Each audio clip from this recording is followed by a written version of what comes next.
Hi, welcome back to the Catch Anchor. My name is Karen and this is Timu. Can I kiss? Thank you.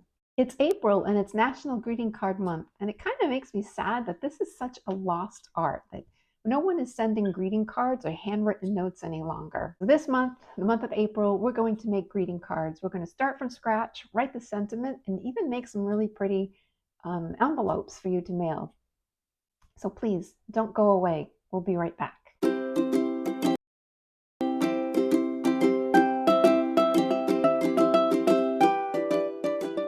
Okay, so welcome back. We're going to make a very simple thank you card, and the supplies, I will leave a list in the description. And all you're going to need is some cardstock.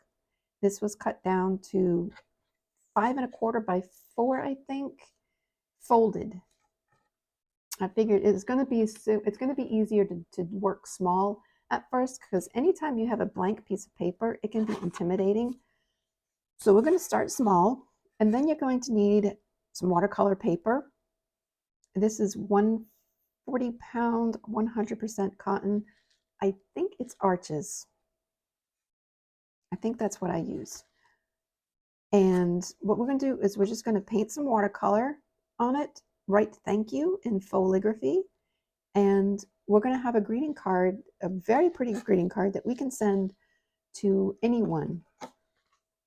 Oh, and you're going to need some double-sided tape, a pencil. I like to use a gel pen on watercolor paper because it's so textured. If you don't have gel pen, you can use a black liner. This is a Molotow 0.5. I just find with the black liners, because the watercolor paper is so textured, I just have a hard time getting the smooth lines that I like. A paintbrush, this is a number 12. Yes, this is a number 12. You can use any size you have on hand. And I'm using, what are these? Winsor and Newton watercolors. So the Cotman student grade. Use whatever you have on hand. It doesn't have to be expensive stuff. It can just be anything that's going to work for you. So I'm going to put this aside for a moment, and then I'm going to dip my brush in some water, and I'm going to use a blue. But what I want to do first is wet my paper. You can see it's already got a little blue tint in it, which is all right.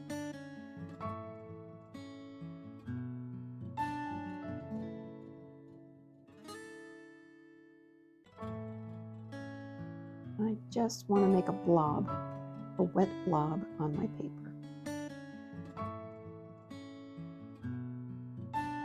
Doesn't have to be perfect.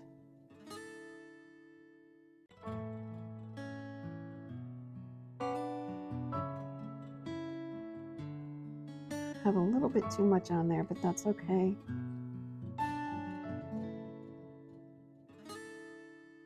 You can see if it's pooling, you have too much. Okay, I am going to continue with this blue. I do not know what color blue it is. I don't think it's ultramarine. It might be. And how you lay it down is up to you. You can just drop it in and let it bleed, which is okay. I want it actually to be a little bit lighter, because we are going to be printing on it or writing on it, and we want that to be able to show through. So I'm going to move this around.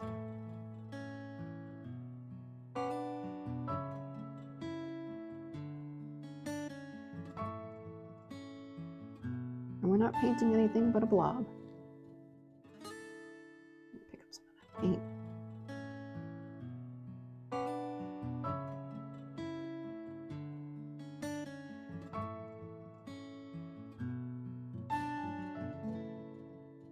Okay, I am going to let this dry, and then we'll be back to do some foligraphy. Okay, that's pretty dry. And what I want to do is just give myself a guideline so that my lettering is a little straight, because I have a tendency to just do things on an angle. But very lightly, I'm going to make a guide. You probably can't see that, but that's okay. Now, for those of you who know what foligraphy is, and for those of you who aren't sure what it is, it's not a cheat. All it is after you write your word, or whatever it is you want to put into foligraphy, you're just going to thicken the downstrokes.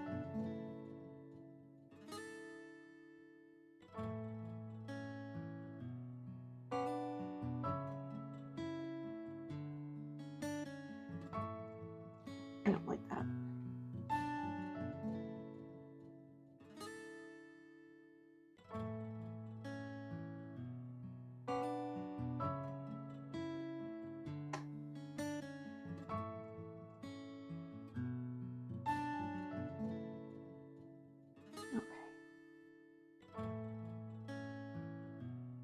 All right. Oops.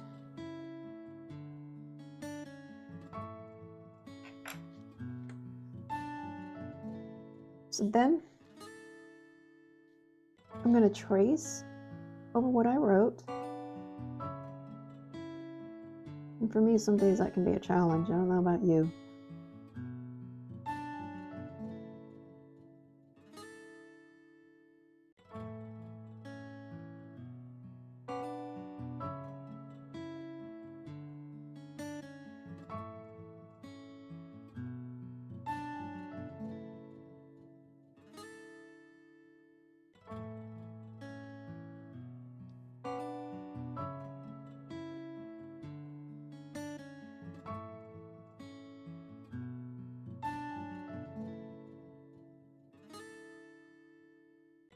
Ah.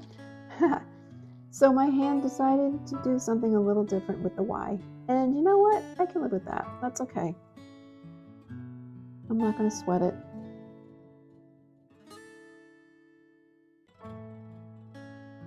So all the downstrokes, you're just going to thicken. You're just going to add an extra line beside that downstroke. And that gives you the thick downstrokes that you would get with a brush pen or a dip pen.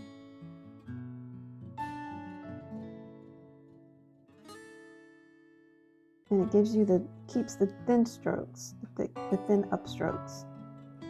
And then you just go back and color it in.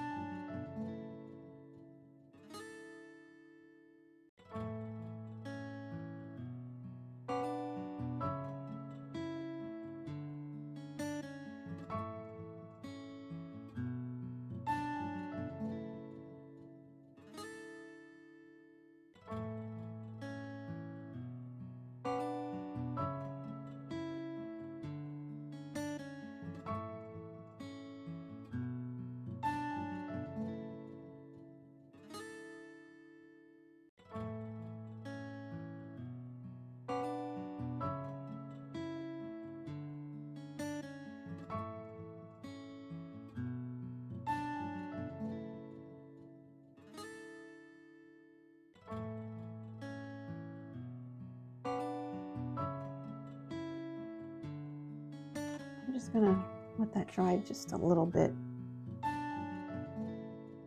and erase what pencil marks I can see.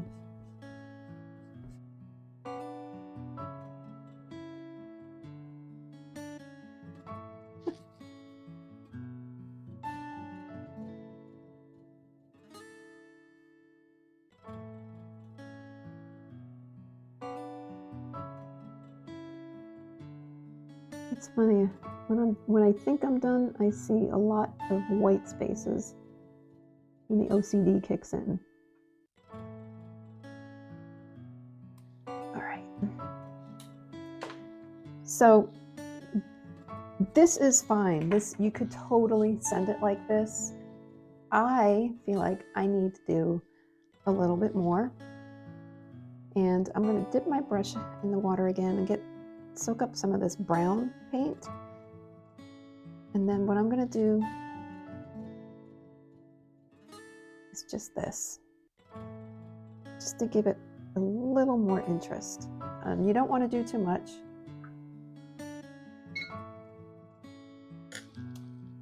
And then I'm going to let this dry.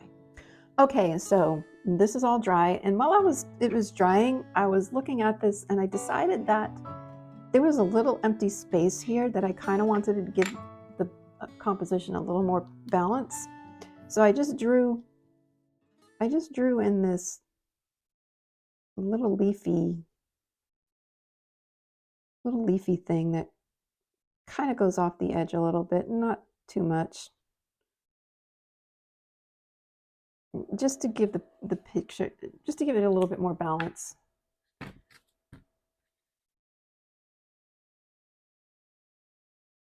You know what? I'm gonna try something here. You know what? I like that too. All right. Sometimes you just, when you think you're finished, you're not. Okay, I like that better. So our next step is to grab our folded card, and we want to take the double-sided tape and, just as a time saver here,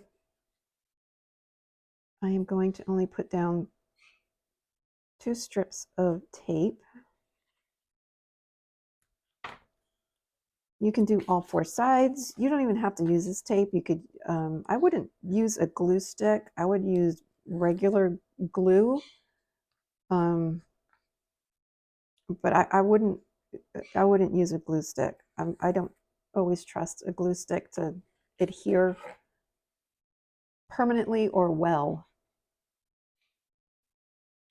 And then we're just going to place this as centered in this card as we can. Actually, you're probably just getting away with two strips of tape. And that's it. That is the thank you card. That is, so it's just really easy. You don't really know how to use watercolors. Foligraphy is very easy, and you've got a card. You didn't have to run out to the store. You didn't have to drop $5 for just one thank you card, or have to buy a pack of thank you cards. And how easy was that? So in our next video, we will return to this card and write a sentiment. And I am not a writer. I don't like writing. I have a hard time articulating my feelings. So I have some resources to share, and we'll write some sentiments, some easy, quick, heartfelt sentiments. And if you haven't already, please like, subscribe, and share this video. Leave a comment. When you're done with your card, post it over on social media at the Kedge Anchor. I'm on Facebook and Instagram. Leave the hashtag the Kedge Anchor greeting card, and I will see you in the next video.